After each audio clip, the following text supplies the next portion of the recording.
Tous ont ri du millionnaire après qu'il ait perdu un pari et dû épouser une femme obèse, sans savoir qu'elle possédait un empire encore plus grand que le sien. À Paris, dans un loft suspendu au sommet d'un immeuble de verre, Louis Moreau observait la ville comme un empereur contemple son royaume. Il avait 32 ans, un sourire taillé sur mesure, des montres dont le prix aurait couvert le salaire annuel de ses ingénieurs, et une confiance en lui si dense qu'elle semblait précéder son arrivée dans toute pièce. Fils unique d'un couple de banquiers défunts, Louis n'avait jamais eu à se battre pour quoi que ce soit, sauf pour maintenir l'image qu'il croyait être celle de la réussite. Il était le fondateur et PDG de Vision, une start-up de Dismassé, cybersécurité devenue en 5 ans la coqueluche des investisseurs européens. On le surnommait le petit génie de la tech française, bien que personne n'ose lui rappeler qu'il avait autant de flair que de chance. Son charisme, savamment dosé entre insolence et élégance, faisait de lui l'invité vedette de toutes les soirées parisiennes. Il savait exactement comment faire rire, séduire, impressionner, mais jamais vraiment écouter. Les gens gravitaient autour de lui, fascinés autant que méfiants. Louis collectionnait les trophées, qu'ils soient en verre, en chair ou en chiffres, mais aucun ne brillait aussi fort à ses yeux que son propre reflet. Ce soir-là, à Saint-Tropez, une fête fastueuse battait son plein dans une villa louée pour célébrer l'entrée en bourse de Vision. Le champagne coulait à flots, les drones filmaient les invités depuis le ciel, et une piscine illuminée d'un bleu irréel reflétait les visages ravis des convives. Tout le monde voulait approcher Louis, échanger quelques mots, se faire remarquer. Il adorait ce jeu, il s'en nourrissait. Il n'y avait pas de place pour l'imprévu dans sa vie, sauf peut-être dans l'excès. Autour de lui, une poignée d'amis, ou plutôt de compagnons de fortune, riaient bruyamment. Ils formaient une cour frivole, toujours prête à alimenter son ego.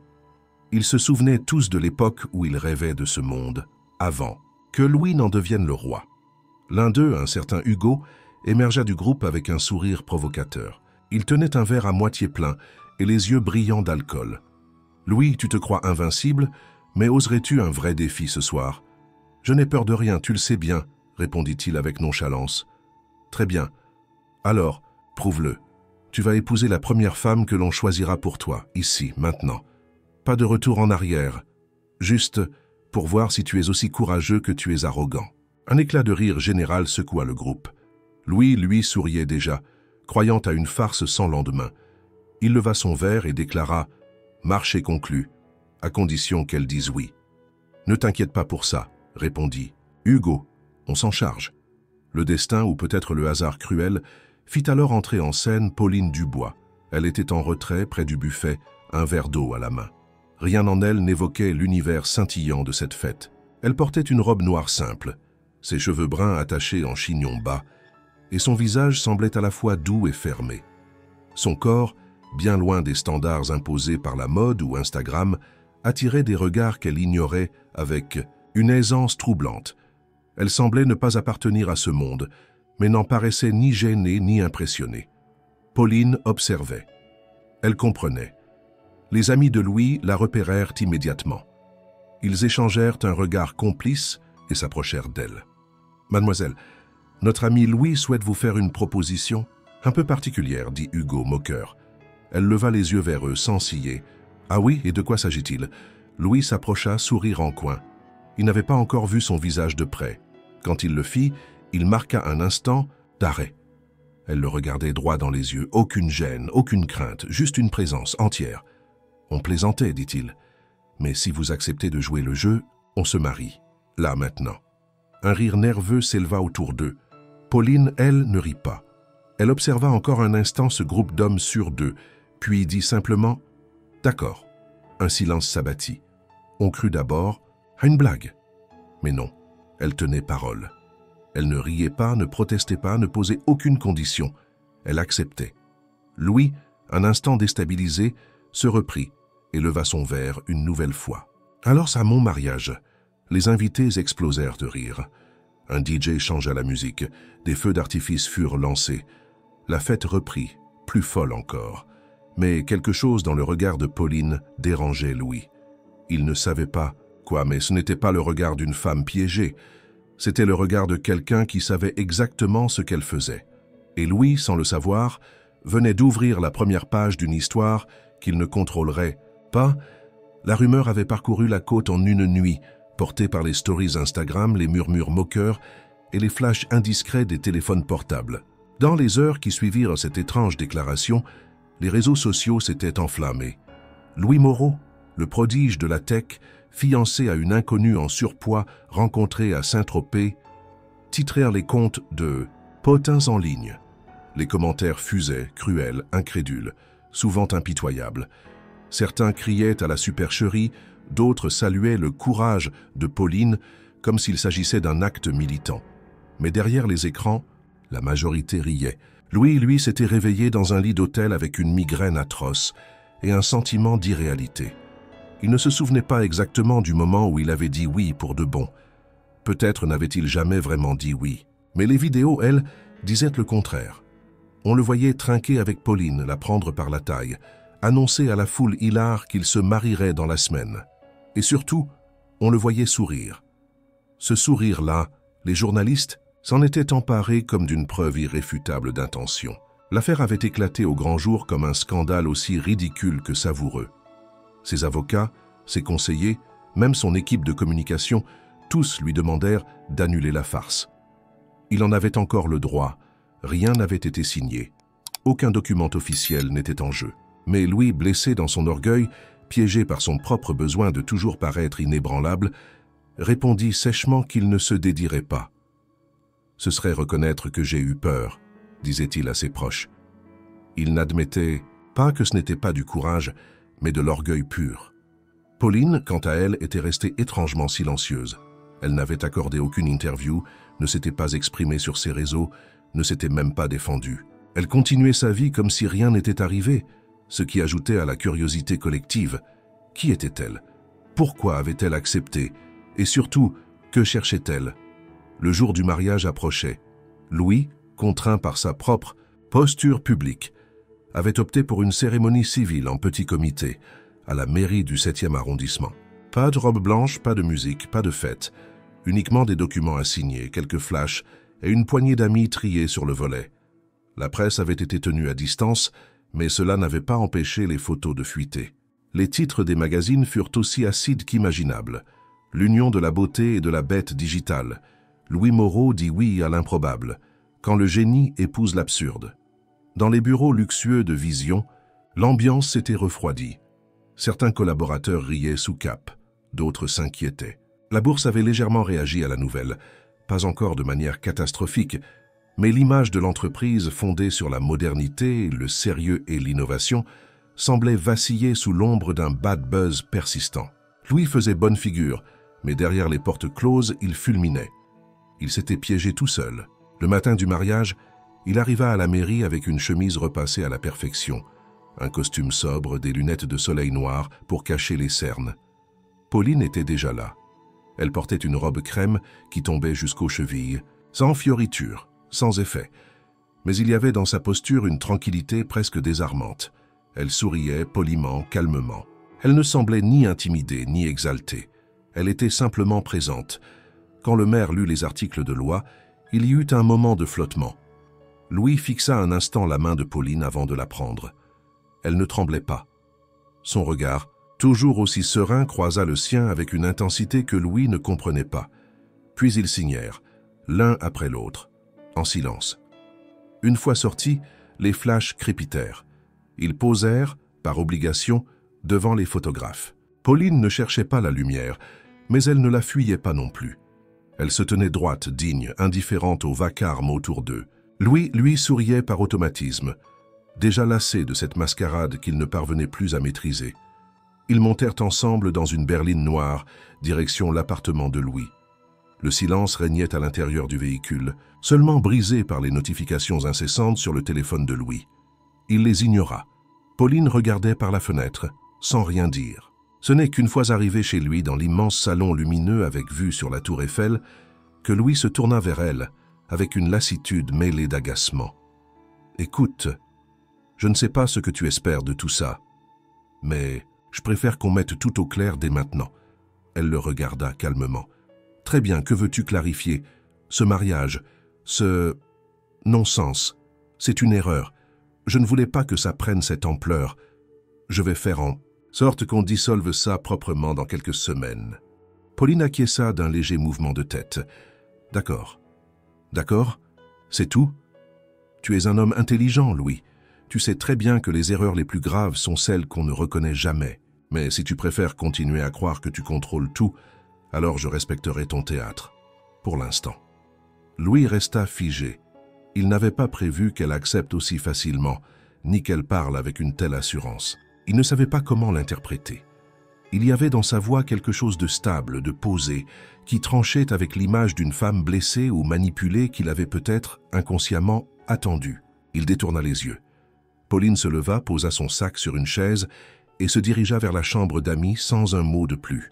Ce soir-là, Louis Moreau comprit que cette histoire ne se déroulerait pas comme il l'avait imaginé, et que Pauline, Dubois, qu'il pensait être une note de bas de page dans sa vie brillante, était peut-être la page elle-même. Une page qu'il n'avait jamais appris à lire. À toi maintenant. Dis-moi si cette deuxième partie est conforme à tes attentes, et je passerai à la suite dès ton feu vert. Le jour suivant leur union, le visage de Louis Moreau était partout. À la une des tabloïds parisiens, dans les chroniques matinales des chaînes de télévision, au centre des mèmes viraux partagés sur les réseaux sociaux. Il n'était plus seulement l'homme qui avait révolutionné la cybersécurité, mais celui qui s'était marié pour rire, avec une femme que la société avait jugée indigne de lui. Le scandale avait dépassé les frontières de la France. Des journaux britanniques et américains s'étaient emparés du sujet, le traitant à coups de titres cyniques, moqueurs ou faussement admiratifs. Les gros plans de Pauline Dubois, le jour du mariage, circulaient aux côtés de montages grotesques. On commentait son poids avec une cruauté déguisée en humour. On inventait des rumeurs, on spéculait sur ses intentions. Était-elle une croqueuse de diamants? Une opportuniste géniale? Une inconnue chanceuse? Tout le monde parlait d'elle, mais personne ne lui demandait son avis. Louis, lui, oscillait entre colère et déni. Ce qui avait commencé comme un défi, une bravade d'enfant gâté, devenait un cauchemar médiatique. Il avait voulu jouer au roi et s'était retrouvé clown malgré lui. Pourtant, il refusait toujours d'annuler le mariage, par fierté ou par entêtement, incapable de reconnaître sa propre erreur. Il croyait encore pouvoir contrôler la narration, renverser l'opinion publique avec une pirouette, transformer ce désastre en manœuvre de génie. Mais rien ne marchait comme prévu. Dans son appartement, la tension était palpable. Pauline, fidèle à son calme habituel, ne réagissait à rien. Elle lisait les journaux sans sourciller, observait les commentaires sans émotion apparente. Elle prenait ses repas seule, souvent dans le bureau qu'elle avait improvisé dans une pièce inoccupée du duplex. Elle ne demandait rien, elle ne reprochait rien. Elle existait dans cet espace comme une présence silencieuse mais inébranlable. Louis, déstabilisé par cette attitude, ne savait plus comment se comporter. Il aurait préféré les cris, la confrontation, n'importe quoi qui le rassure sur sa supériorité. Mais elle ne lui donnait rien. Quelques jours plus tard, ils furent invités à un gala de bienfaisance organisé par un fonds d'investissement lié à la tech. La présence de Louis était attendue. Celle de Pauline, contestée. Certains organisateurs avaient tenté de lui faire comprendre qu'il serait peut-être préférable de venir seul pour éviter les tensions, mais Louis, sous pression de son image publique, insista pour qu'elle l'accompagne. Il n'allait pas se laisser dicter sa conduite, pas maintenant. La soirée se déroulait dans un hôtel particulier de l'avenue Foch, un lieu où le cristal, le marbre et l'arrogance rivalisaient d'éclat. Dès leur entrée, les regards convergèrent vers eux. On chuchotait à leur passage.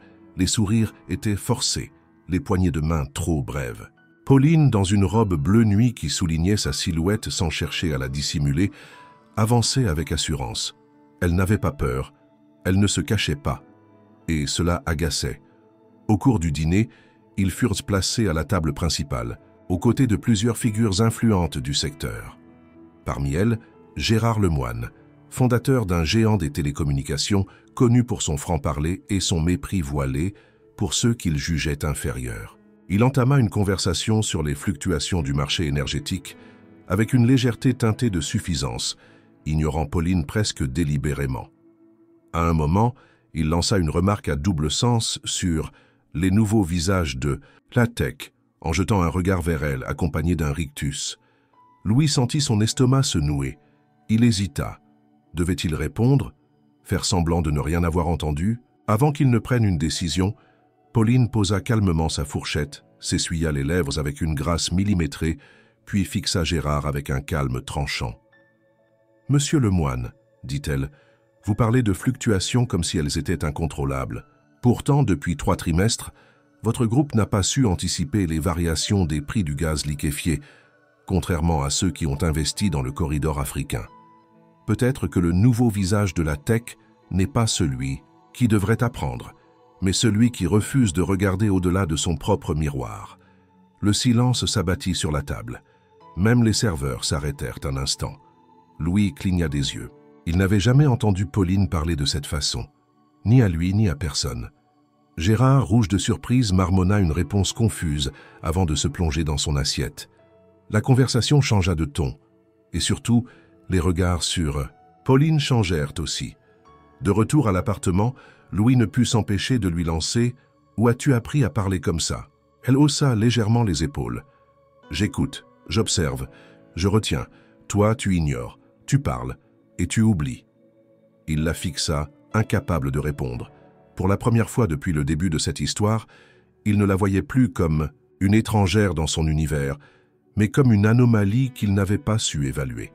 Quelque chose en elle résistait, et cette résistance, loin de le rassurer, le troublait profondément.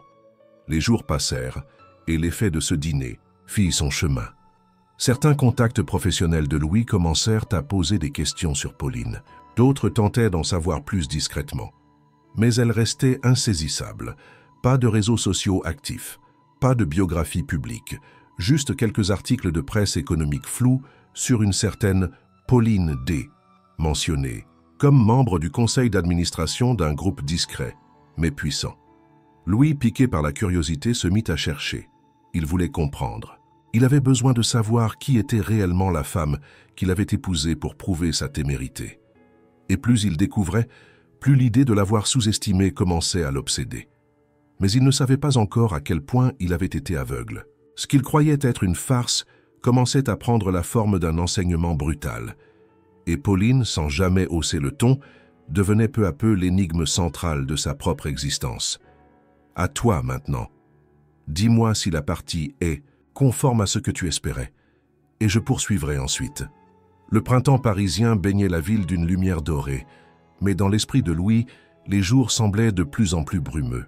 Depuis ce fameux dîner au gala, quelque chose avait changé. Pauline, qu'il croyait comprendre au moins partiellement, échappait de nouveau à toute tentative de définition. Elle s'installait dans sa vie comme une certitude calme, presque dérangeante dans sa stabilité. Louis, d'ordinaire si sûr de lui, perdait pied. Il évitait les confrontations directes, s'enfermait dans son bureau plus souvent, repoussait les rendez-vous non urgents. Il craignait de croiser ce regard, toujours égal, toujours présent, qui semblait en savoir trop. Ce fut donc avec un mélange de nervosité et d'obligation qu'il accepta une invitation à un dîner professionnel organisé par l'un de ses partenaires stratégiques, Vincent Girard, un magnate de la finance aux méthodes anciennes, mais à l'influence incontestée. Le but de la soirée, discuter de potentielles synergies entre leurs entreprises respectives. Pauline, en tant qu'épouse officielle de Louis, fut naturellement conviée. Il hésita à l'en informer, songeant à y aller seul, mais une part de lui savait déjà qu'elle accepterait. Il lui glissa l'information entre 2 silences. Elle hocha simplement la tête. Elle viendrait. Le restaurant choisi par Vincent était un établissement étoilé, situé dans le 8e arrondissement, qu'un lieu où chaque détail, du marbre au silence étudié entre les tables, respirait la richesse tranquille de ceux qui n'avaient rien à prouver. La table était grande, circulaire, et autour d'elle se trouvaient 6 hommes, tous entre 50 et 60 ans, tous vêtus de costumes sombres, tous installés comme s'ils possédaient l'endroit. Lorsque Pauline arriva, elle ne sourit pas. Elle s'assit à côté de Louis sans excès de politesse, mais avec cette grâce naturelle qui troublait ceux qui espéraient un faux pas. Sa robe était sobre, noire, sans bijoux apparents. Les regards masculins, d'abord polis, se firent rapidement curieux.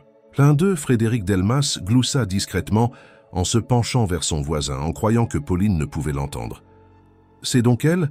Je croyais que c'était une blague. » Pauline ne réagit pas. Pas tout de suite. Elle attendit. Le dîner débuta, ponctué de phrases creuses, de toasts banals et de flatteries échangées comme monnaie d'échange. Vincent parla longuement des nouvelles réglementations européennes, d'un futur partenariat en cybersécurité. Louis, encore préoccupé par la gêne ambiante, répondait mécaniquement. Il regardait Pauline du coin de l'œil, attendant une fissure, une réponse. Elle demeurait impassible.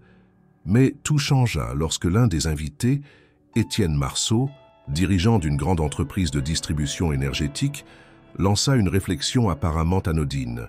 Ce que je trouve fascinant, c'est la manière dont certaines personnes réussissent à attirer l'attention sans vraiment comprendre le cœur des marchés. Il parlait de Pauline, bien sûr. Tout le monde le comprit. Louis s'apprêta à répondre, mais avant qu'il ne puisse ouvrir la bouche, Pauline prit calmement la parole. « Vous avez raison, monsieur Marceau. Attirer l'attention est parfois un jeu d'illusions. Mais comprendre les marchés, en revanche, demande de l'écoute, des chiffres et une vision de long terme. » Elle sortit alors de son sac un petit carnet noir, l'ouvrit lentement puis lut sans hésitation. « En janvier, votre groupe a investi 450 millions d'euros dans un projet d'interconnexion électrique au Maroc visant une capacité de 1000 mégawatts. Mais ce que vous n'avez pas anticipé, c'est que la réforme du marché européen de l'électricité rendra ce projet non rentable d'ici 18 mois. Vous n'avez pas couvert vos engagements contractuels. Résultat, vos actions ont chuté de 13% en 2 semaines. Et pourtant, vous continuez à parler d'expertise. » Le silence fut absolu. Même les serveurs suspendirent leurs gestes. Étienne devint livide. Louis, bouche entrouverte, n'osait plus bouger. Pauline referma le carnet, le posa sur la table et leva les yeux. « Je vous conseille de revoir votre stratégie avant de juger les autres. Ou mieux encore, écoutez ceux qui voient là où vous refusez de regarder. » Personne n'osa répondre. Le reste du dîner fut englouti dans une tension glacée. Les sujets changèrent, les rires furent forcés. Pauline ne parla plus. Elle n'avait pas besoin. Elle avait dit l'essentiel. En rentrant dans le silence feutré de la voiture, Louis ne put s'empêcher de tourner la tête vers elle. Il cherchait les mots. Il ne les trouva pas. Finalement, à voix basse, il articula « Comment tu savais tout ça ?» Elle le regarda brièvement, presque amusée. « Tu crois être le seul à faire des recherches avant un dîner ?» Il resta figé, incapable de formuler une réponse. Pour la première fois, il se sentit nu face à elle, vulnérable. Cette femme qu'il avait invitée dans sa vie par vanité possédait une force tranquille qu'il n'avait jamais connue chez personne. Pas chez ses partenaires, pas chez ses ex, pas même chez ses mentors. Plus tard, seul dans son bureau, il alluma son ordinateur et tapa dans le moteur de recherche « Pauline Dubois ». Il tomba sur peu de choses. Un article ancien sur une jeune femme discrète qui avait pris la tête d'un groupe familial après un accident tragique. Un nom, mentionné dans quelques rapports financiers. Une signature dans un document de fusion datant de plusieurs années. Rien de spectaculaire, mais assez pour éveiller des soupçons. Pauline n'était pas seulement intelligente, elle était préparée. Et Louis comprenait peu à peu que cette histoire, que tout le monde prenait pour une farce, avait peut-être été, dès le début, quelque chose de bien plus sérieux. Il venait de recevoir une leçon, non pas publique, mais intime. Une leçon d'écoute, de lucidité et surtout d'humilité. Et dans le silence de son appartement, pour la première fois, Louis Moreau sentit que sa vie venait de basculer. Pas à cause d'un mariage ni d'un scandale, mais parce qu'il commençait enfin à voir la femme qui se tenait à ses côtés. Et il savait déjà que ce regard ne le quitterait plus. Louis n'avait jamais été homme à douter de ses perceptions. Il avait bâti sa fortune et sa réputation sur cette capacité instinctive à flairer les opportunités, à décoder les failles dans un système, à comprendre les gens mieux qu'ils ne se comprenaient eux-mêmes. Mais depuis quelques semaines, tout ce qui le définissait semblait vaciller face à la présence de Pauline. Elle ne haussait jamais le ton, ne cherchait pas à briller, mais laissait derrière chaque geste, chaque mot, une trace difficile à effacer. Louis, peu à peu, se rendait compte qu'il n'était pas le centre de cette histoire. Et cela le rongeait. Les recherches qu'il avait entamées sur elle, d'abord par simple curiosité, prenaient désormais des allures d'obsession. Les informations publiques restaient minces, comme si elle avait volontairement effacé ses traces. Aucun compte personnel sur les réseaux sociaux, pas de présence visible dans les sphères mondaines. Pourtant, en fouillant plus profondément, dans des bases de données financières, des registres d'entreprises, et des rapports d'activités internationaux, un nom revenait avec une régularité croissante, Groupe Dubois. Ce nom qu'il n'avait jamais relié à elle apparaissait dans des documents techniques, des transactions de haute importance, des négociations énergétiques entre gouvernements, et toujours associé à une certaine Peu Dubois. Ce fut un rapport trimestriel sur les investissements africains dans le domaine logistique qui acheva de dissiper ses doutes.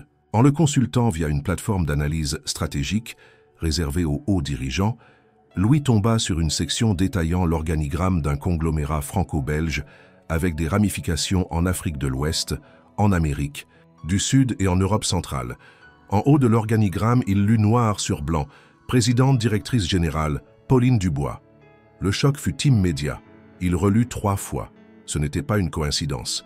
Il était marié à la présidente d'un empire industriel dont les chiffres annuels dépassaient les 3 milliards d'euros de chiffre d'affaires consolidé. Il sentit la colère monter en lui, mais ce n'était pas dirigé contre elle. C'était contre lui-même. Comment avait-il pu ne pas voir? Comment avait-il osé croire que cette femme, si calme, si articulée, pouvait être uniquement ce qu'il avait cru voir à Saint-Tropez? Une silhouette en marge, une figure sans importance. Il comprit que l'humiliation publique n'avait pas été d'épouser Pauline, mais d'avoir cru qu'elle n'était personne.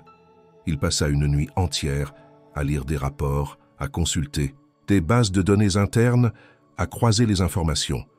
Le groupe Dubois possédait des filiales dans la logistique maritime, le transport ferroviaire, les infrastructures énergétiques. Ses clients comprenaient plusieurs États africains, des consortiums européens, même des agences de l'ONU.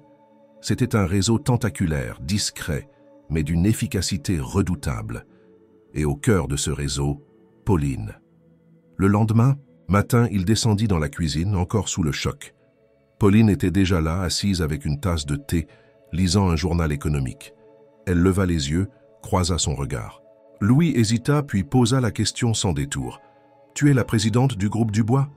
Elle ne sembla ni surprise ni inquiète.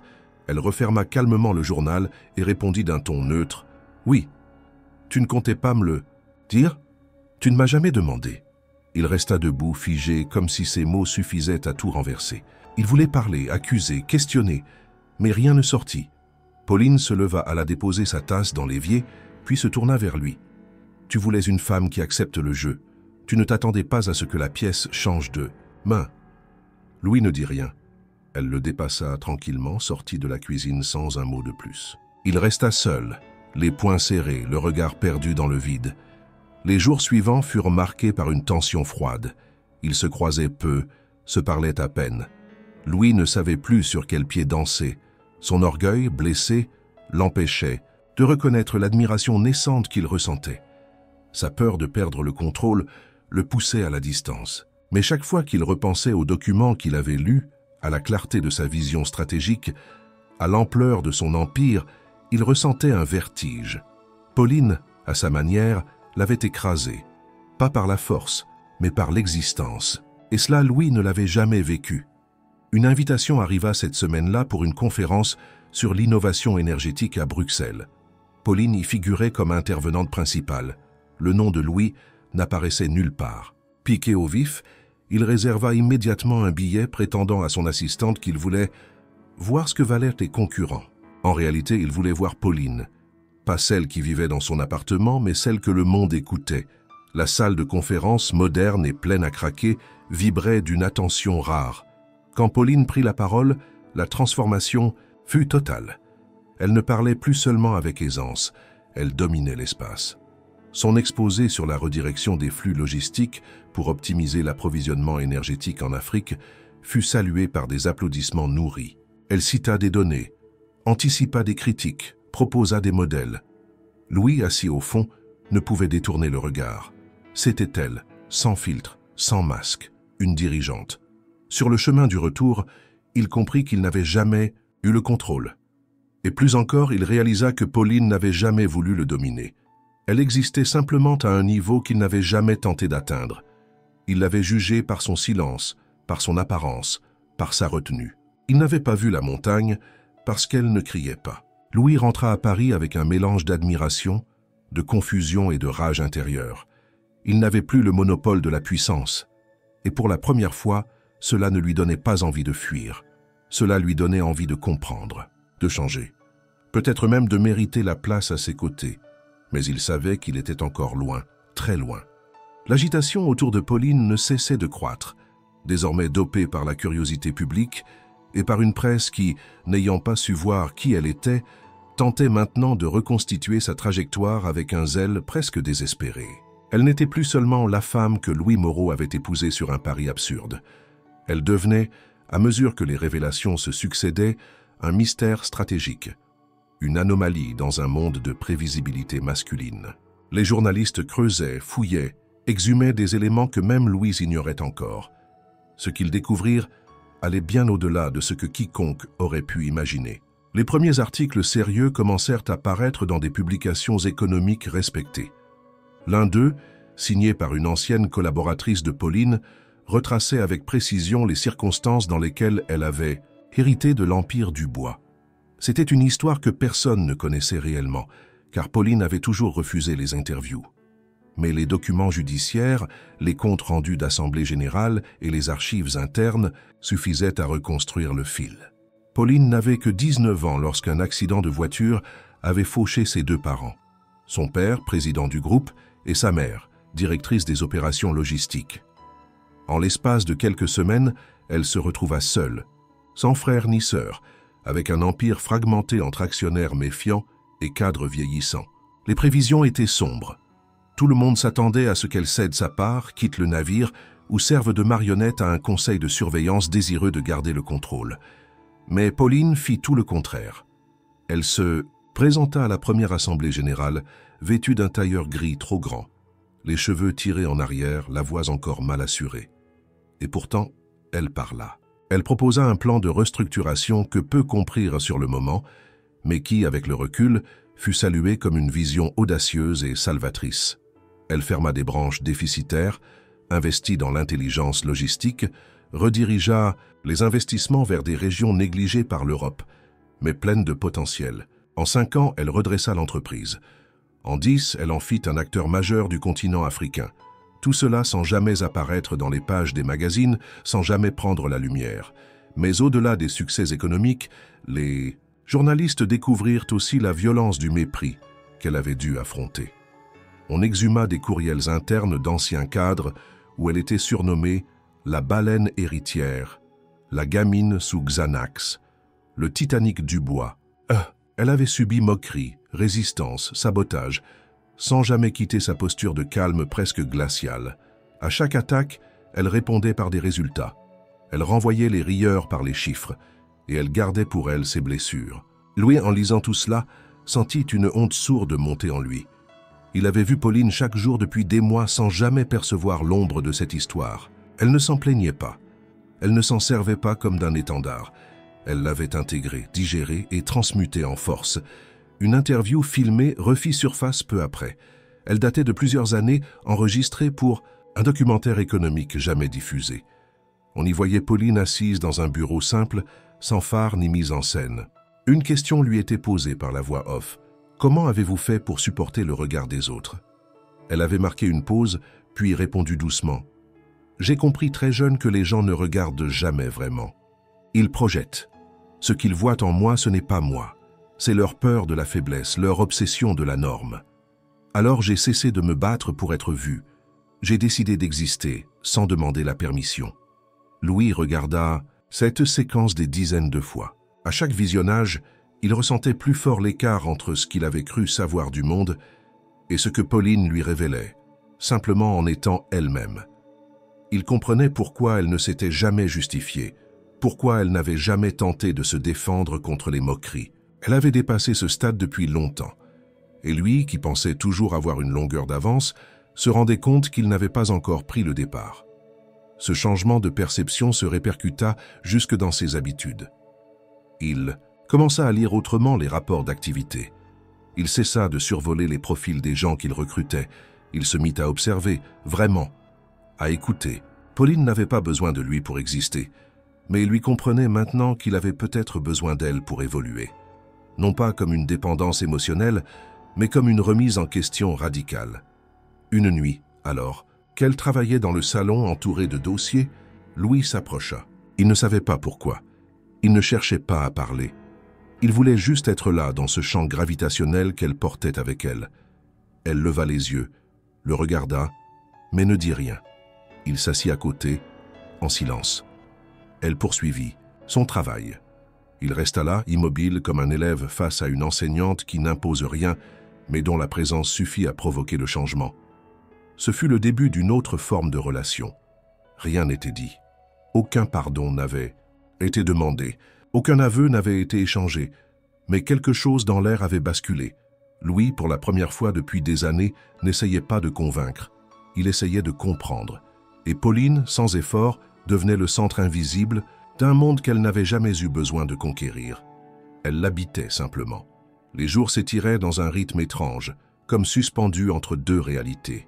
D'un côté, l'univers prévisible de Louis, fait de rendez-vous calibrés, de présentations à effets soignés, de contrats arrachés à coups de sourire et de persuasion.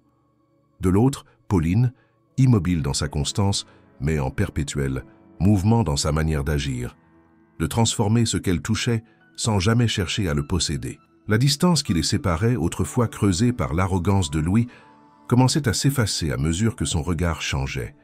Il n'y avait plus dans ses gestes cette volonté de contrôle, mais une attention réelle, une écoute, encore maladroite mais sincère. Ce fut à l'occasion d'un déjeuner, organisé presque mécaniquement par l'assistante de Pauline dans un restaurant discret du 6e arrondissement, que le premier pas vers un rapprochement professionnel fut franchi. Le but officiel de la rencontre était une discussion préliminaire autour de l'avenir énergétique de l'Union européenne dans le cadre d'un programme de financement à grande échelle. Vision, avec ses outils de sécurisation des réseaux intelligents, pouvait potentiellement jouer un rôle clé dans l'intégration technologique du projet. Pauline avait pris l'initiative de convier Louis. Ce détail, à lui seul, éveilla sa curiosité. Le déjeuner débuta dans une atmosphère formelle. Pauline, comme à son habitude, était préparée. Elle avait avec elle un dossier compact, contenant une projection en 5 volets d'un plan de restructuration des réseaux d'énergie en France, intégrant des modules de surveillance algorithmique, un domaine où Vision excellait. Louis lut les documents en silence, d'abord avec méfiance puis avec un intérêt croissant. Tout était pensé, chiffré, aligné sur des objectifs de développement durable européens. Il releva les yeux. « Tu veux qu'on collabore ?» demanda-t-il sans cacher son étonnement. Pauline ne s'y a pas. « Je veux que nos deux groupes fassent plus qu'exister en parallèle. Ils peuvent former un écosystème. L'un a les infrastructures, l'autre, la technologie. » Louis hocha lentement la tête. Il reconnaissait ce langage. Il en maîtrisait les codes. Mais ce qui le frappait, ce n'était pas le projet en lui-même. C'était la manière dont Pauline l'incluait, non comme un sous-traitant, ni comme un spectateur, mais comme un égal. Elle n'avait pas besoin de lui. Elle aurait pu choisir n'importe quel acteur du secteur, mais elle le choisissait, lui. « Pourquoi moi ?» finit-il par demander. Elle répondit sans détour. « Parce que malgré ton ego, tu comprends la vitesse du monde, et que je crois que tu peux encore apprendre à écouter ce que tu ne comprends pas encore. » Le silence qui suivit fut lourd de sens. Louis sentit quelque chose se fissurer en lui, non douloureusement, mais comme un mur qui s'écroule pour laisser entrer la lumière. Il réalisa que cette femme, qu'il avait jadis traitée comme une anomalie dans son décor parfait, était en train de lui offrir, non une faveur, mais une seconde chance. Une chance d'être à la hauteur de quelque chose de plus vaste que ses propres ambitions. Ils se mirent au travail. Le projet de fusion stratégique prit rapidement forme, discrètement, à l'abri des regards. Une équipe mixte composée d'ingénieurs de vision et de cadres du groupe du Bois fut constituée. Les réunions se tenaient souvent dans une salle de conférence improvisée dans l'ancien entrepôt de Pauline, à Boulogne-Billancourt. Là, sans le vernis des grandes tours vitrées, les idées circulaient avec une clarté nouvelle. Louis, d'abord tenté de diriger comme à son habitude, apprit à céder la parole, à écouter les silences, à reconnaître quand une solution venait d'un autre que lui. Pauline, de son côté, n'intervenait jamais pour le plaisir d'imposer son autorité. Elle savait déléguer, mais observait tout. Elle laissait les idées s'épanouir, mais n'hésitait pas à trancher quand il le fallait. Louis découvrit une autre forme de commandement, faite de rigueur silencieuse, de choix tranchants, mais toujours argumentés. Et surtout, il découvrit une complicité intellectuelle qu'il n'avait jamais connue. Travailler avec Pauline n'était pas seulement stimulant. C'était une leçon quotidienne d'équilibre et de puissance tranquille. Un soir, après une longue journée de travail, ils restèrent seuls dans la salle de conférence, entourés de croquis, de schémas, de notes dispersées. Pauline relisait une simulation de flux énergétique, tandis que Louis contemplait le tableau blanc couvert de calculs. « Tu sais, dit-il sans la regarder, je croyais savoir ce que je faisais. Avant tout ça, avant toi. » Pauline leva les yeux, le fixa longuement, sans ironie, sans dureté. « Tu savais, mais tu avais oublié de douter. Et le doute, parfois, est plus utile que la certitude. » Il hocha la tête.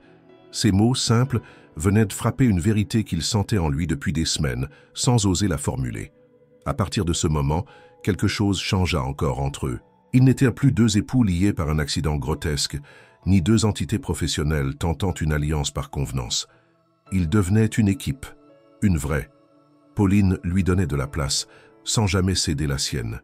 Et Louis, pour la première fois, ne cherchait plus à occuper tout l'espace. Les progrès furent rapides. Les investisseurs commencèrent à s'y intéresser. Les premières projections de rentabilité furent si prometteuses que les analystes externes, encore méfiants quelques mois auparavant, commencèrent à murmurer que ce partenariat pourrait redéfinir les standards de l'industrie énergétique européenne.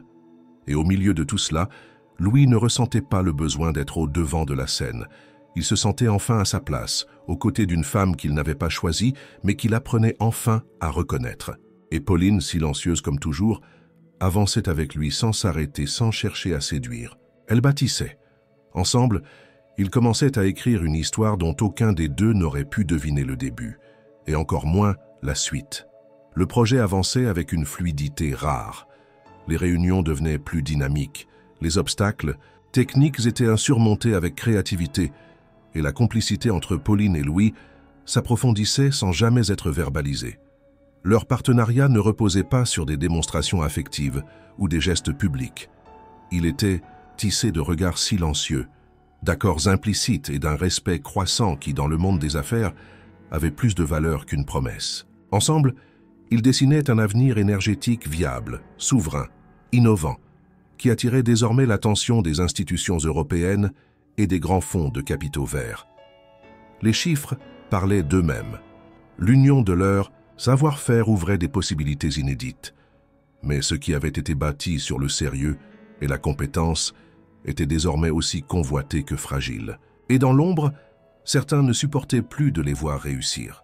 C'est dans ce contexte d'élan que survint l'événement qui fit basculer leur monde. Un matin, à 7h30, Louis reçut un appel paniqué de son directeur juridique. Des documents confidentiels concernant la fusion stratégique entre le groupe Dubois et Vision avaient été divulgués sur un site obscur, puis relayés par plusieurs blogs spécialisés en économie.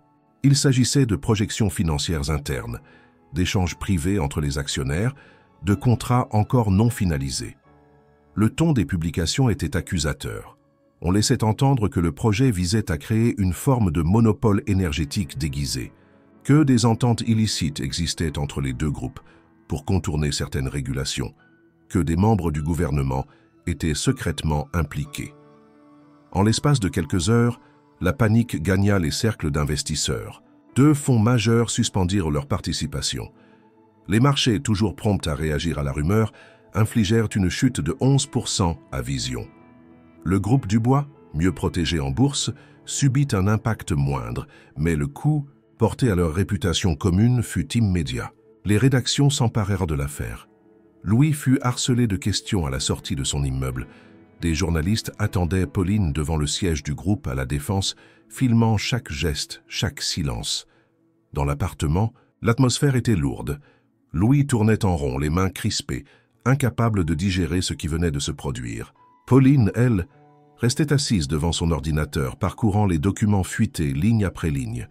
Son visage ne trahissait aucune émotion, mais Louis connaissait assez bien ce calme désormais pour y deviner une activité mentale intense. Elle analysait, corrigeait, reconstruisait mentalement le puzzle.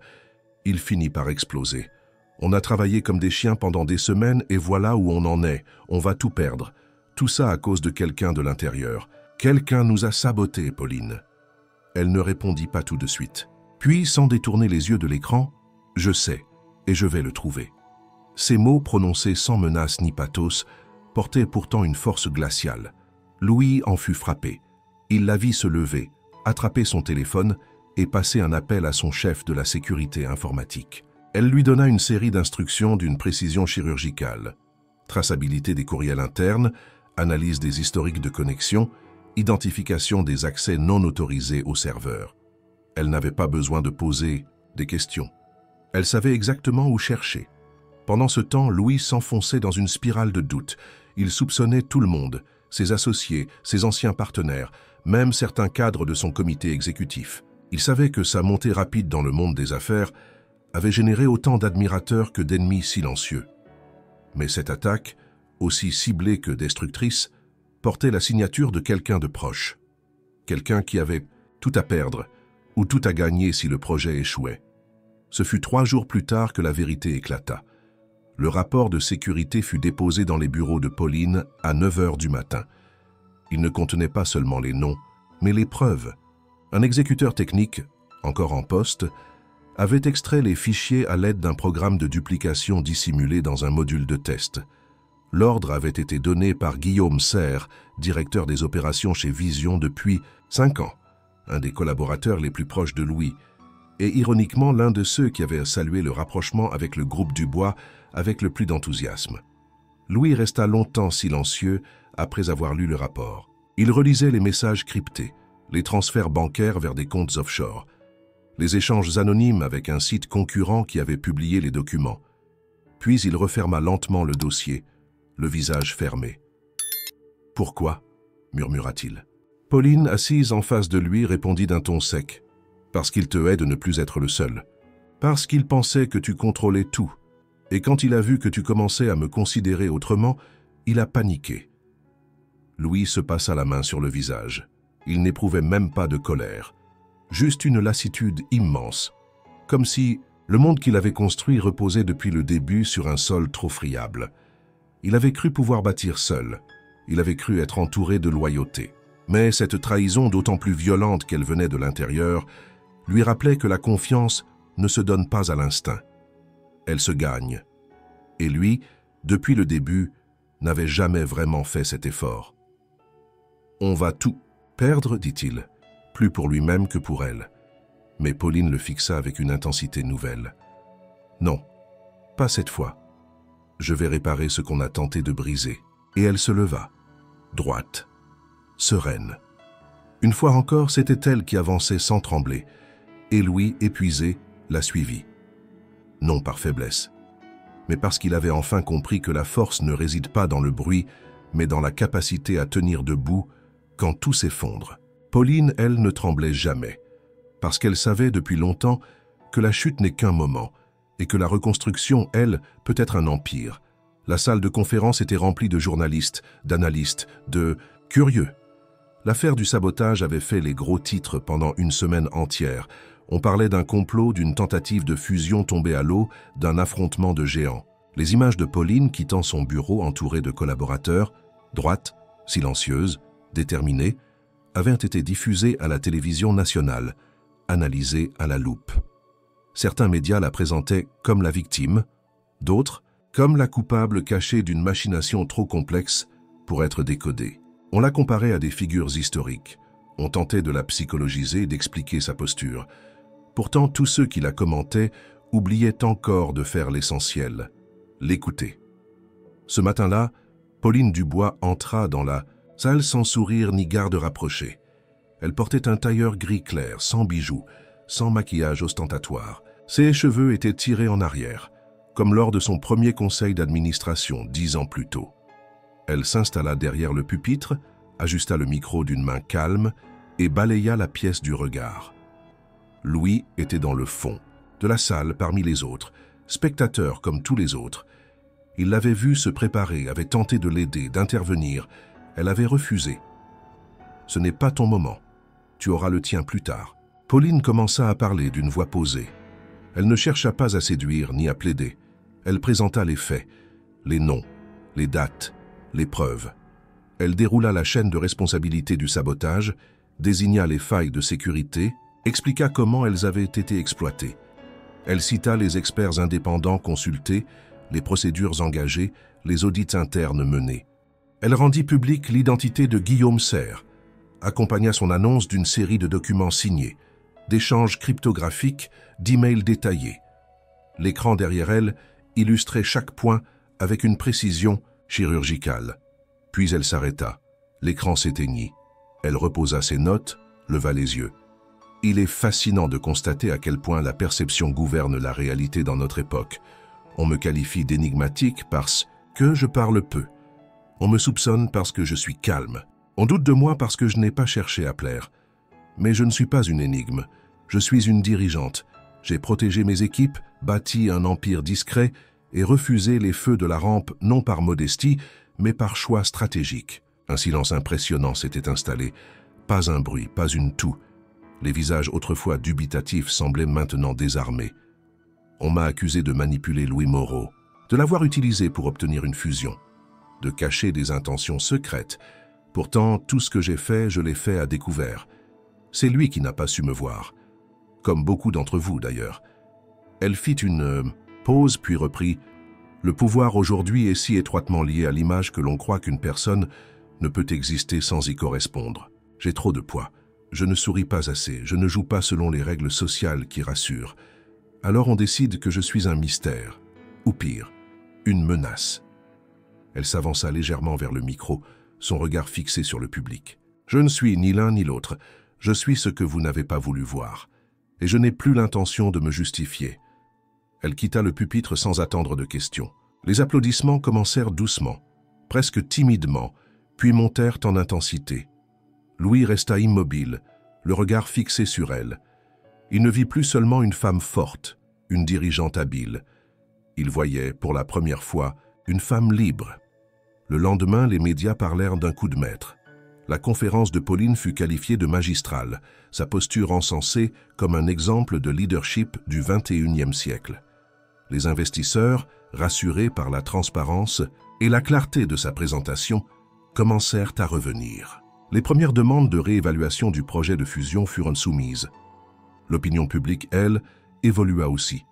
Des éditoriaux furent publiés pour dénoncer les attaques sexistes, les moqueries sur son apparence, les analyses creuses, basées sur des clichés dépassés. Louis, dans son bureau, lut tout.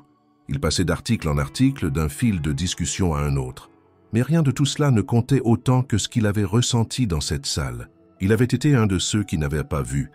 Et maintenant, il n'était plus capable de détourner les yeux. Quand il rentra chez lui ce soir-là, Pauline était assise dans le salon, un verre d'eau à la main, les jambes croisées. Elle le regarda entrer mais ne dit rien. Il s'approcha, hésita, puis s'assit à côté d'elle. « Tu as été brillante, murmura-t-il. Elle tourna lentement la tête vers lui. « Je n'ai pas été brillante, j'ai été vraie. » Il acquiesça. Puis, dans un souffle, « J'aimerais que tu m'apprennes. Pas à parler comme toi, pas à penser comme toi, juste à voir comme toi. » Elle ne répondit pas tout de suite. Elle le regarda longuement, avec cette intensité tranquille qui ne le quittait plus. Puis elle posa sa main sur la sienne. « Alors ouvre les yeux, Louis. Ce monde est plus vaste que ton reflet. » Et dans ce geste, dans ces mots, se dessinait enfin une alliance qui n'avait plus rien d'un accident. Une force née non pas du hasard, mais de deux solitudes qui, contre toute attente, avaient appris à se reconnaître. Le matin était froid, coupant comme un rappel brutal que le succès, même éclatant, n'immunise jamais contre le retour des coups les plus bas. Pauline s'était levée tôt, avait relu les documents, préparé sa stratégie, affûté chaque réponse possible. Ce jour-là, le conseil d'administration du groupe Dubois se réunissait en session exceptionnelle pour statuer sur sa présidence. En apparence, il s'agissait d'une procédure habituelle, un vote de confirmation annuel comme l'exigeaient les statuts. En réalité, c'était un procès déguisé. Après le scandale orchestré, les fuites malveillantes et l'exposition médiatique qu'elle avait subie, plusieurs membres du Conseil, actionnaires historiques, conservateurs, majoritairement masculins, s'étaient regroupés pour tenter de l'écarter, sous couvert de préserver la réputation de l'entreprise. Leur argument: sa présence nuisait à la stabilité et à l'image du groupe. Louis, en apprenant cela, sentit une colère froide lui nouer la gorge. Il n'avait jamais assisté à une injustice aussi nue, aussi cynique. Pauline, après avoir Sauver l'entreprise à l'âge où d'autres découvrent à peine le monde adulte, après avoir triplé sa valeur en moins de 10 ans, risquait de tout perdre. Non pour une erreur, non pour une faute, mais parce qu'elle n'entrait pas dans le moule, parce qu'elle dérangeait. Il tenta de lui parler, de lui proposer des recours juridiques, des alliances politiques, une campagne de presse. Elle l'écouta sans l'interrompre, puis secoua la tête. « Je n'ai pas besoin de les battre dans leur langue. Je vais leur parler dans la mienne.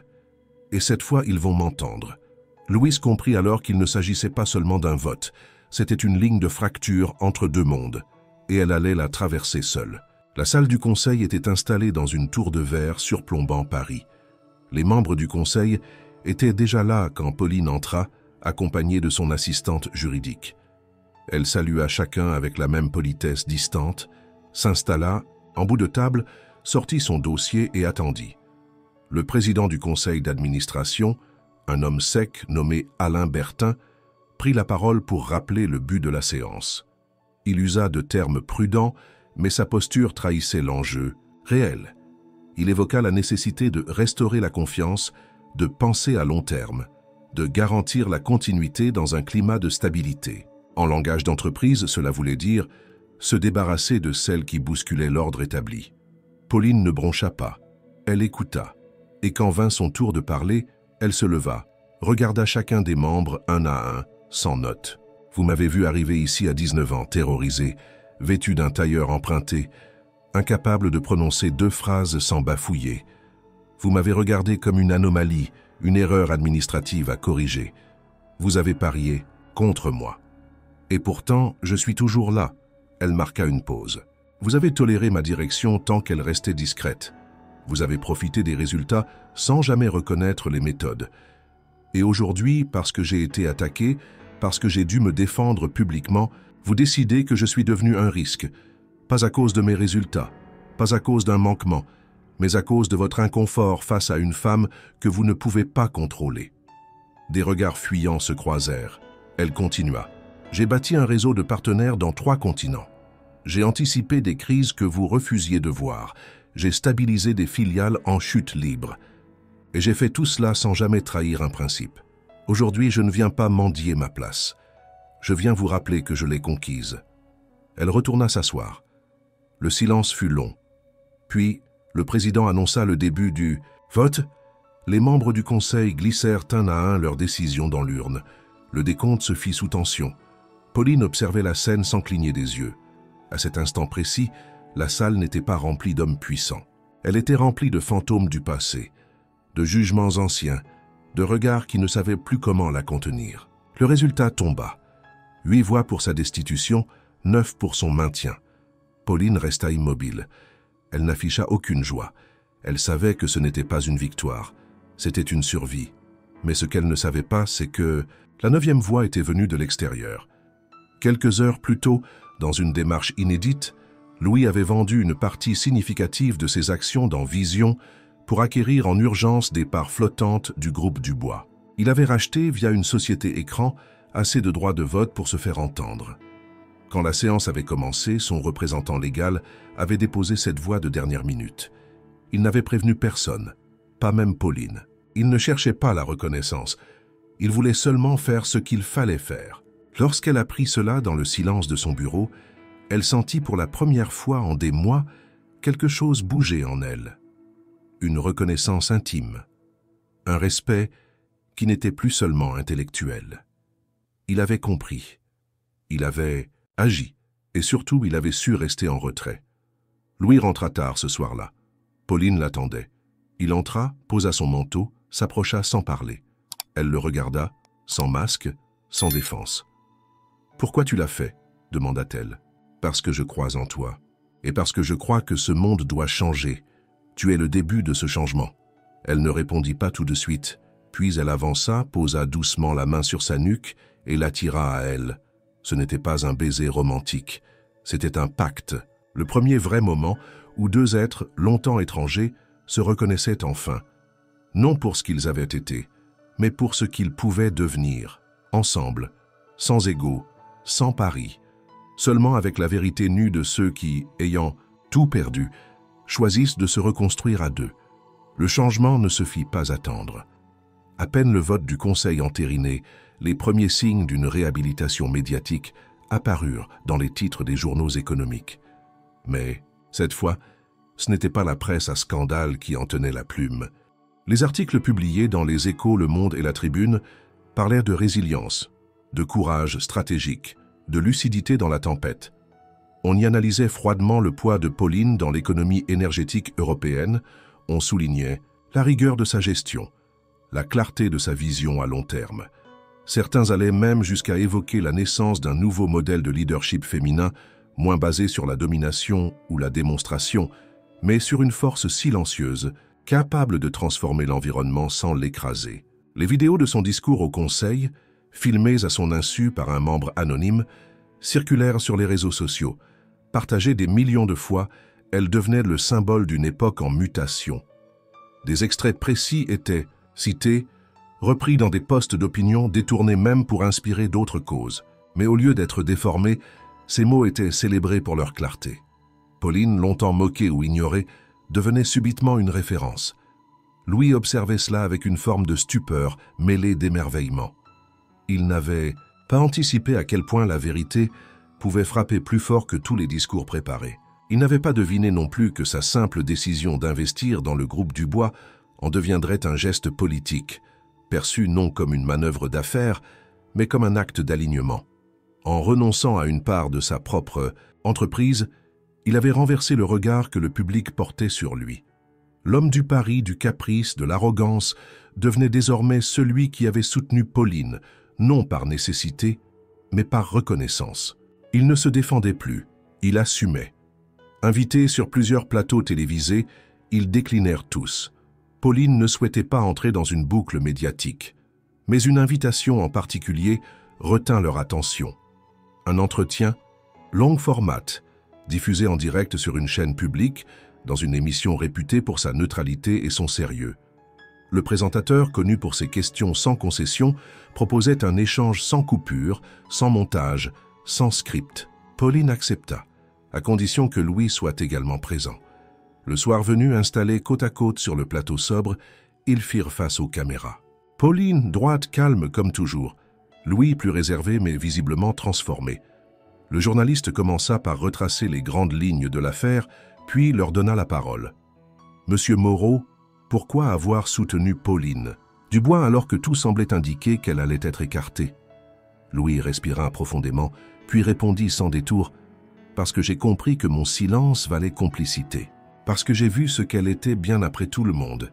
Et parce que je ne voulais pas être un spectateur de son effacement. » Il tourna légèrement la tête vers Pauline, puis ajouta « J'ai été l'homme qui a ri en pariant, sur une femme qu'il croyait faible. J'ai aussi été l'homme qui s'est battu à ses côtés quand il a compris qu'elle portait en elle une force qu'aucun de nous n'avait su voir. » Le présentateur se tourna alors vers Pauline. « Et vous, Pauline, que retenez-vous de tout cela ?» Elle prit un temps avant de répondre. « Que la vérité finit toujours par surgir, même quand on ne la demande pas, même quand on tente de la dissimuler derrière le confort des apparences. J'ai longtemps cru qu'il suffisait d'être excellente pour être respectée. Mais j'ai appris que l'excellence sans reconnaissance finit par devenir une solitude. Ce que cette épreuve m'a enseigné, c'est que la reconnaissance n'est pas une faiblesse, c'est un lien. Et aujourd'hui, je ne me bats plus pour exister. Je vis et je construis. » Un silence dense suivit ces mots. Le présentateur remercia, puis coupa la transmission. À la sortie du plateau, des journalistes les attendaient. Mais cette fois, il n'y avait ni moquerie, ni sous-entendu. Juste une attente silencieuse, presque respectueuse. Ils rentrèrent chez eux dans le calme. Les jours suivants confirmèrent l'impact de l'entretien. Les sondages d'opinion montrèrent une évolution spectaculaire dans la perception du couple. Là où le cynisme régnait, naissait une admiration authentique. Là où il y avait soupçon, s'installait une forme d'espérance. Pour beaucoup, Pauline et Louis incarnaient un renversement rare, celui d'un pouvoir qui n'écrase plus mais qui s'allie.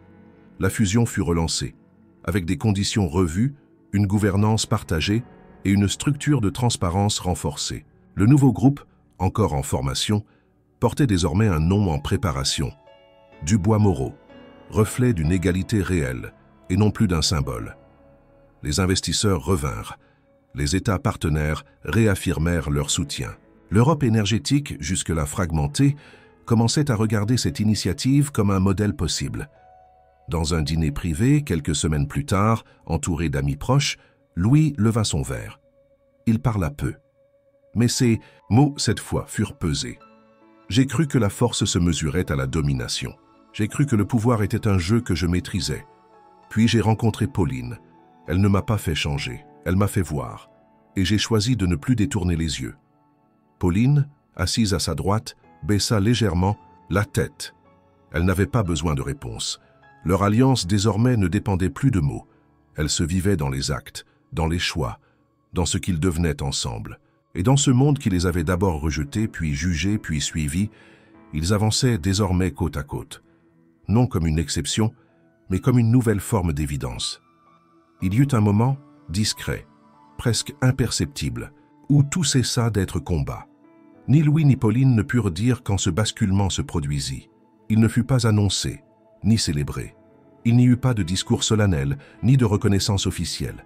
Il se manifesta simplement dans les gestes du quotidien, dans la manière dont ils se parlaient, se consultaient, agissaient. Ce qui avait été une alliance née du chaos, renforcée par le respect, devint une coopération naturelle.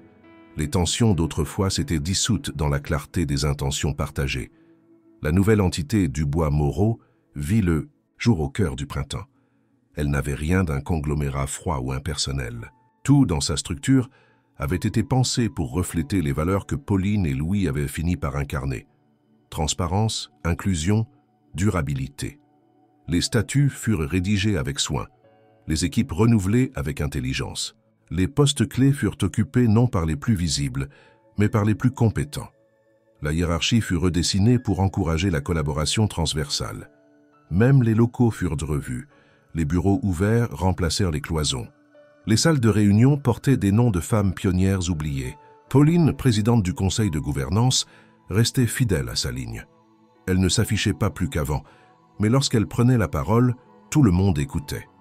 Louis, désormais directeur de l'innovation, brillait dans les conférences, animait les panels, exposait les projets futurs avec une énergie maîtrisée. Ils n'étaient pas interchangeables, ils étaient complémentaires, et cette complémentarité devint leur force. Ils voyagèrent beaucoup ces mois-là, Berlin, Bruxelles, Dakar, Montréal. Partout où on les invitait, ils présentaient leurs modèles, partageaient leurs résultats, écoutaient les critiques. Pauline se tenait droite lors des panels sur la souveraineté énergétique, évoquant les enjeux de long terme avec une vision rare. Louis intervenait avec brio sur la transition numérique, sur la place de la technologie dans la sécurisation des réseaux. Il n'était jamais là pour convaincre, il proposait. Et c'est ce qui les rendait crédibles. Mais derrière, cette effervescence, une transformation plus intime s'opérait. Louis avait changé. Radicalement. Il ne cherchait plus l'approbation dans les applaudissements, ni la validation dans les regards extérieurs. Il trouvait dans sa relation avec Pauline un miroir qui ne déformait pas. Elle ne le flattait jamais. Elle le voyait tel qu'il était, avec ses doutes, ses failles, sa rage encore vive de ne pas toujours comprendre le monde qu'elle habitait si naturellement. Mais elle ne le corrigeait pas, elle l'accueillait. Un soir, dans un hôtel à Copenhague, après une journée de conférence, ils partagèrent un dîner simple dans la chambre. Pas de serveur, pas de journaliste.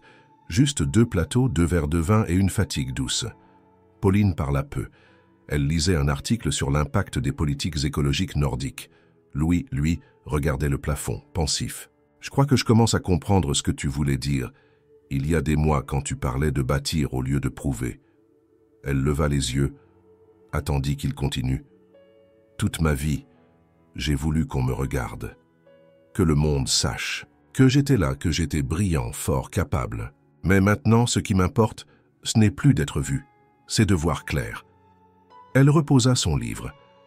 Il y eut un silence. Puis, elle dit, « Voir clair, c'est déjà agir. Mais il ne faut pas s'arrêter là. » Louis hocha la tête. Il savait qu'elle avait raison. Il ne suffisait pas de comprendre le passé, il fallait le dépasser. Les employés de Dubois-Moreau parlaient souvent d'eux comme d'un duo improbable, mais fascinant. Il y avait des sourires complices dans les couloirs des anecdotes qui circulaient. Pauline, un jour, avait proposé une méthode de négociation inspirée d'un traité du XVIIe siècle. Louis, le lendemain, l'avait adaptée à une interface numérique. Ensemble, ils faisaient dialoguer le temps long et l'urgence contemporaine. Un jour, lors d'un colloque à Genève, une étudiante leur posa cette question. « Comment faites-vous pour fonctionner ensemble alors que vous êtes si différents ?» Pauline répondit sans hésiter. « Parce qu'on ne cherche pas à se ressembler, on cherche à se comprendre, et c'est bien plus difficile, mais aussi bien plus utile. » Les applaudissements furent spontanés, mais ce que Pauline et Louis ressentaient à cet instant ne relevait plus de la fierté. C'était une forme de paix intérieure, rare, précieuse. Ils n'étaient plus définis par leur passé. Ils construisaient ensemble une trame nouvelle, sans prédétermination. Dans les mois qui suivirent, Dubois-Moreau devint un acteur incontournable dans les débats sur la transition énergétique en Europe. Ils furent conviés à participer à la rédaction de recommandations pour la Commission européenne, invités à siéger à des comités de pilotage internationaux. Mais jamais ils ne perdirent de vue ce qui les avait portés jusque-là. L'exigence, la lucidité, le refus des apparences. Louis, surtout, avait appris. Il n'était plus ce jeune millionnaire imbu de lui-même. Il n'était plus ce provocateur des soirées trop brillantes. Il était devenu un homme qui savait écouter, qui savait attendre, qui savait remercier. Et Pauline, dans ce monde enfin prêt à l'écouter, pouvait enfin parler sans hausser la voix. Parce qu'autour d'elle, il n'y avait plus seulement des oreilles, il y avait du respect, du vrai, celui qui ne se donne pas, celui qui se gagne à force de persévérance, de cohérence, de courage. Et elle l'avait gagné, non pas en criant, mais en restant debout. Le temps avait passé, non comme une fuite, mais comme une sédimentation. Chaque année ajoutait à leur vie commune non un poids, mais une densité. Pauline et Louis avaient traversé ensemble des tempêtes, des expositions médiatiques, des réorganisations économiques et des sommets institutionnels. Ils avaient bâti un modèle d'entreprise respecté, redéfini les contours du leadership à deux voies, prouvé qu'il était possible de conjuguer ambition et éthique sans compromettre ni l'un ni l'autre. Mais au-delà des performances, ce qui s'était solidifié entre eux relevait de l'invisible. Ce n'était plus une alliance, c'était un lien fondateur. Dans un monde où le pouvoir se mesure encore trop souvent à la domination, leur trajectoire faisait figure d'exception. Pauline, avec son calme stratégique, son ancrage inébranlable, sa silhouette qui défiait tous les stéréotypes du succès féminin, représentait une nouvelle lecture du pouvoir. Elle n'était jamais entrée dans les cases, et c'est ce qui lui avait permis de les redessiner. Louis, de son côté, était devenu l'exemple rare d'un homme qui renonce à sa centralité pour mieux exister. Son influence ne venait plus de sa capacité à briller, mais de sa lucidité, de sa capacité à soutenir, à amplifier les voix justes, même lorsqu'elles n'étaient pas les siennes. Un matin d'automne, alors que les feuilles recouvraient les terrasses du siège, parisiens de Dubois-Moreau, Pauline et Louis annoncèrent en interne qu'ils se retiraient progressivement des fonctions exécutives. Le conseil de direction fut repris par une équipe jeune, mixte, formée au sein même de l'entreprise, choisie pour ses compétences et non pour sa conformité. Ils ne se retiraient pas par fatigue, mais par cohérence. Ils avaient bâti un outil. Il était temps de le laisser vivre.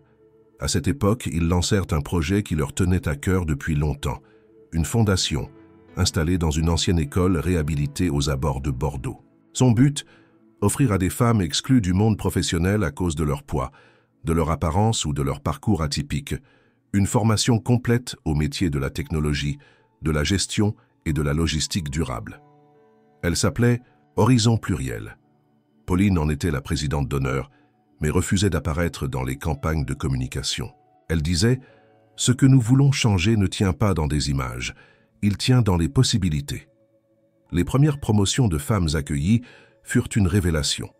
Certaines venaient de milieux précaires, d'autres avaient connu l'humiliation scolaire, le rejet familial, ou encore des licenciements abusifs fondés sur des jugements esthétiques.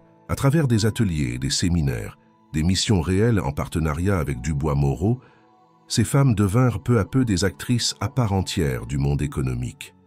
Elles ne demandaient plus une place, elles la prenaient avec légitimité. Louis, touché par la trajectoire de ces femmes, décida d'écrire un livre. Non un ouvrage d'expert, ni un récit entrepreneurial classique. Il l'intitula « L'Empire que je n'ai pas su voir ». Le livre ne racontait pas seulement l'histoire de son pari devenu mariage, ni l'ascension de Pauline. Il était avant tout un exercice de vérité. Il y confessait son aveuglement, ses préjugés, sa violence douce d'homme dominant sans le savoir.